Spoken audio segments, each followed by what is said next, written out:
name is Walker Howard. I was born in Charleston, Indiana, and I was inducted into the military at Fort Benjamin Harrison in February of 1942. I was sent to Camp Crowder, Missouri, which is a new camp down at Signal Corps training for basic training. And after about 3 days there, they decided to send me back east to Fort Monmouth, New Jersey, to go to school.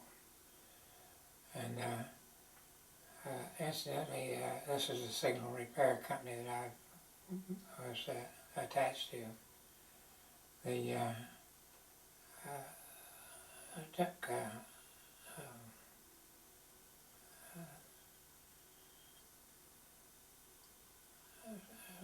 spent about a year, almost a year in school at Fort Monmouth, New Jersey, and sent back east and back or west to Camp Crowder, Missouri, to the 179th Signal Repair Company. There it was long in December, actually January, and the unit I was sent to was most of the boys from either Chicago or New York, mainly Brooklyn, and most of the unit were from Italian families, and they decided to go home for Christmas, and they got as far as I'm trying to remember the name of the town. Anyhow, the MPs caught them there and took them back to camp. My first job there was to go to the stockade and get the rest of the company, about half the company, back to the unit for policing the area and various duties around camp. That's when I was introduced to the old deuce and a half truck. I'd never driven a truck before in my life, but for the first few weeks there at Camp Crowder with that unit, I was a truck driver. Later on, they sent me to school in Lexington, Kentucky, to study on repair and work on some new radio equipment. It's my introduction to FM radios, and that was pretty new about that time, and not at all sophisticated as the type of equipment we have here today. Anyhow, after spending a few months there and then maneuvers in Tennessee, I went back to the unit for further training. Get caught up on a rifle and crawling through crawling under the range where you had to get on your belly to crawl under barbed wire while they're shooting machine gun overhead, so you kept your butt down pretty much as you crawl through there. And I found a place to rest. There's kind of a hole dug out, and the next thing I know, they're yelling at me, said to get out of there. That's where they've blown up some, detonated some bombs and stuff in there to make it more realistic. So believe me, I got out of there pretty fast. Anyhow, our unit was shipped back east to Camp Shanks, Missouri, and I spent a short time there before we were loaded up at New York Harbor to head for England. And sailed past, we loaded up on what is now Veterans Day, sailed past Statue of Liberty on the 12th of November 1943.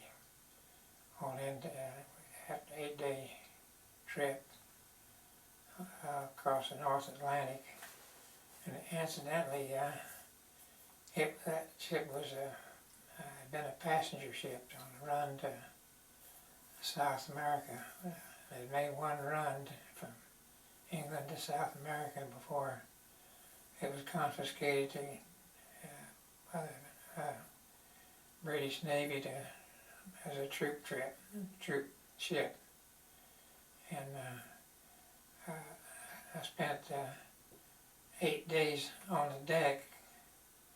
I was a blanket and one half of a pup tent for cover in November on the North Atlantic. Believe me, it was cold. And we would, the officers all had quarters inside. And we'd gather up our blankets and stuff and go inside, lay down in the companionway till some of the crew run us back out on deck where it was cold and wet. Anyhow, we landed in England and made a railroad trip across to Ordnance place in Tidworth, England, to a depot. And there our unit repaired and checked out equipment that, for D-Day. And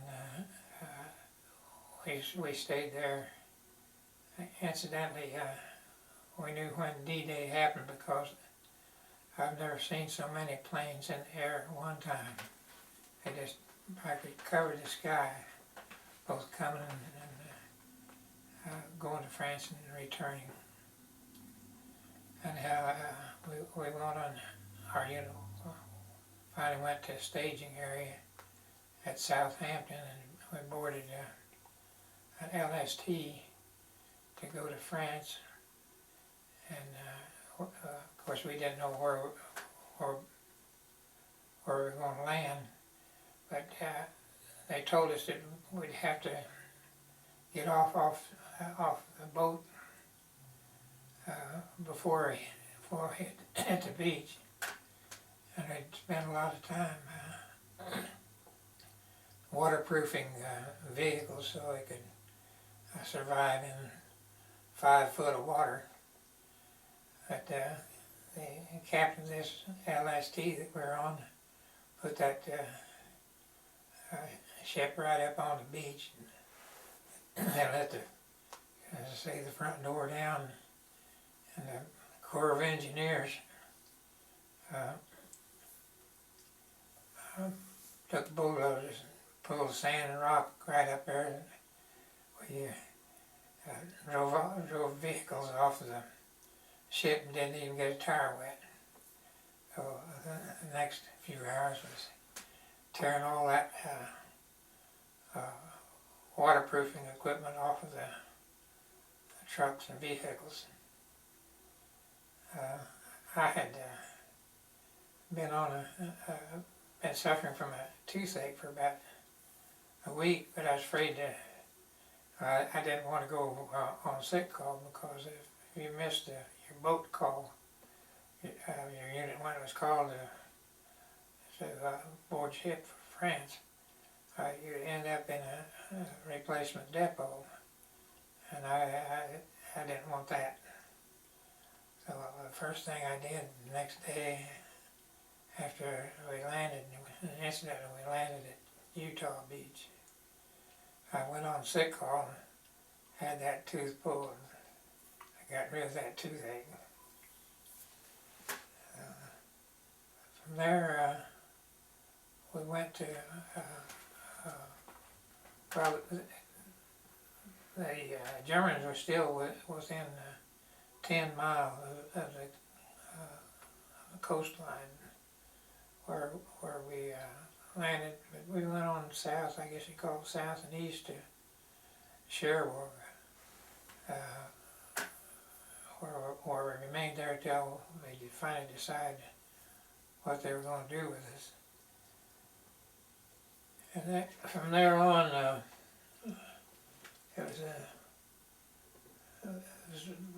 the unit was kind of broken up in various squads that were assigned to different units. Some of them,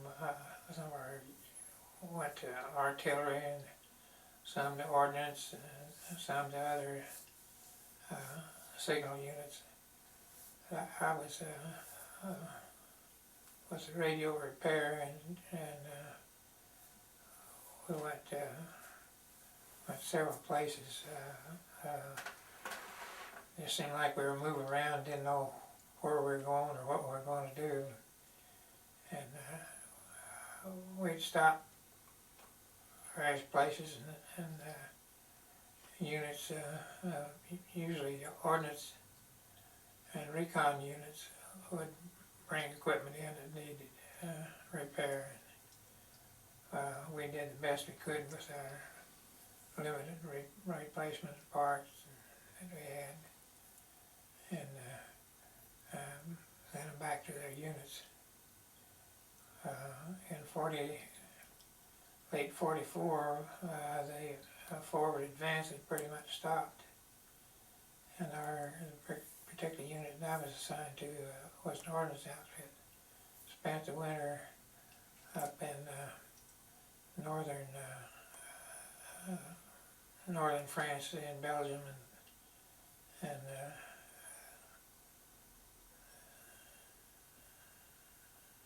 Holland.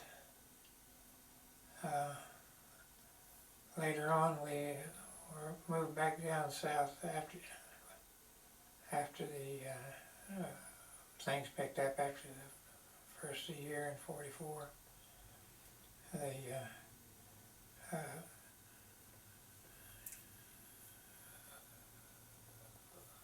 ended up down south of France, attached to a ordnance tank recovery unit, and we worked on equipment they'd bring in. It was nothing unusual to, if I was to bring a tank in, they'd work it over in the ordnance shop, repairing the various things there. And we'd pull the radio equipment and repair the radio equipment, or replace whatever needed to be replaced. And it wasn't too unusual to send a unit out one day and have it come back the next day with about a 2-3 inch diameter hole in the turret, and has been disabled, hit by German bazooka.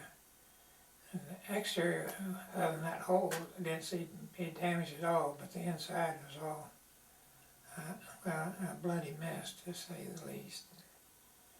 Fortunately, they had a bunch of German prisoner of war, some of them SS troops, that had given the job of cleaning those tanks out again.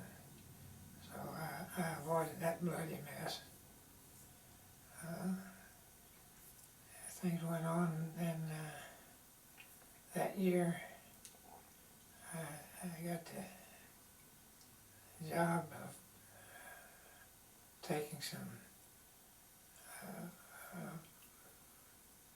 we call them water, they weren't ducks, they were waterproof, more the size of a Jeep. I don't recall now what they called them, up to a staging area for the military to cross the Rhine.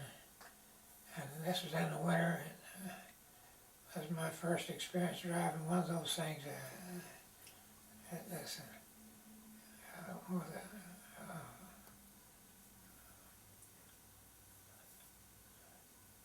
was a tracked vehicle with no wheels on it, and it was made for on the road. It had no cleats on it to grip the icy roads. And my experience with them, I was all over that road trying to steer that thing to keep it on the road to induction area.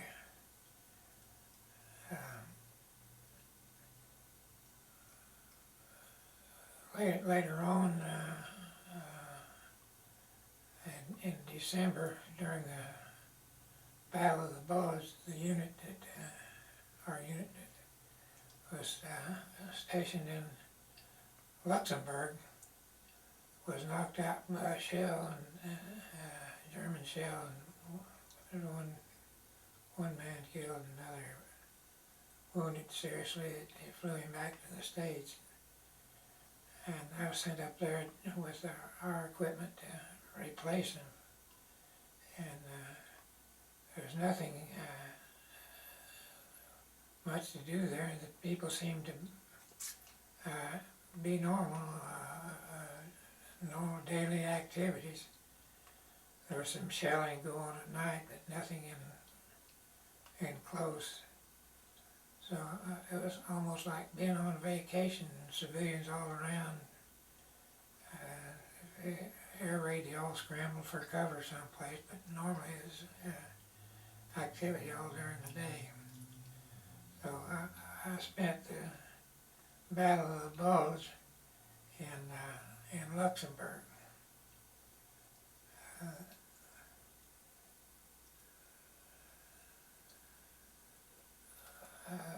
Later on, I was sent back to the unit. It was headquarters in the south of France, and part of our units, one of our units, were up north in northern Germany. Sent up there. And this was after won the victory in Germany, and had to go on a mail route to deliver mail to troops in the unit that was north of France, or north of Germany, West Germany. And about this time they surrendered, Germany surrendered, and there was this convoy after convoy of German troops heading west. They didn't want to get captured by the Russians, and they had their own Ps and own MPs and caravans. They were heading west, and American traffic was going north and south. The German MPs stopped the German traffic to let the German prisoners turn themselves in. I thought that was quite interesting. After that, it's mostly waiting, doing repair work on equipment to be sent to what they call the CBI, which is China, Burma, India. And fortunately, while we're still repairing some old radio equipment, the war ended in Japan, so we didn't have to go on further east. We just sat around there, mostly occasional sightseeing trips on south end of Austria and Italy and places like that, and just waiting to accumulate enough points that we could come back to the States. And we landed in the harbor in Boston, and unloaded, and spent one day there, and headed west then back to Fort Benjamin Harrison by discharge.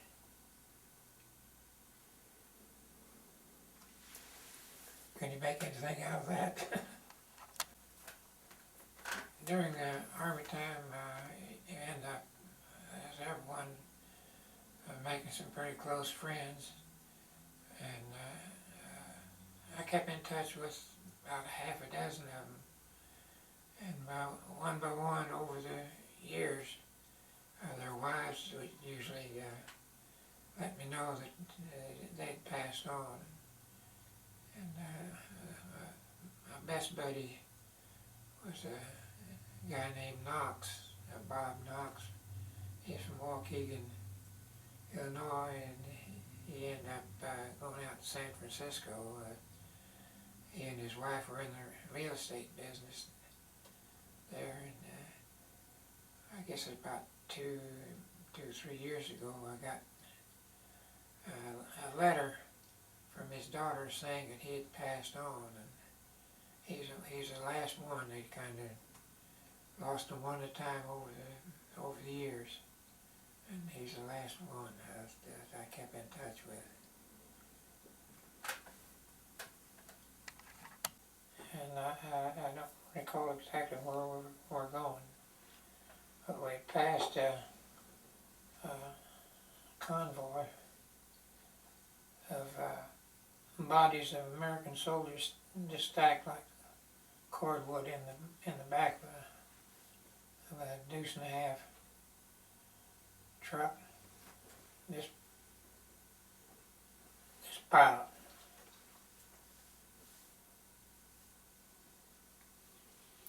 A lot of sacrifice there. Yeah. We only lost one man out of our company, and he's a former infantryman. Had been sent there for R&R, as they call it, rest and recreation, to a non-combat. We were a non-combatant unit, and he was in a unit that should have been going down this road. That the lieutenant had a map, and he was going there, and they passed up a bunch of infantrymen in their convoy of a jeep and a couple of trucks, and they got so far and they got pinned down, and they lost the truck, the jeep truck that was pulling a generator, and they bailed out into a ditch. The trucks were shot up, some of them set on fire, and this guy was kind of slow about getting out. He kind of took his time, and he was an old infantryman, and he didn't make it. The rest of them spent several hours in a watery ditch before the infantry come in and rescued them. Yeah. That was only fatal casualties. And this one I was talking about up in Luxembourg was hit from a fragment of shell that had hit the post office building there in Luxembourg. It was parked. They had their shop van parked up next against the building. The shell fragment hit the shop van, put it out of commission, and seriously wounded this one guy. They flew him back to the States, which is pretty lucky for even for non-combatants to have more casualties than one killed and one seriously wounded.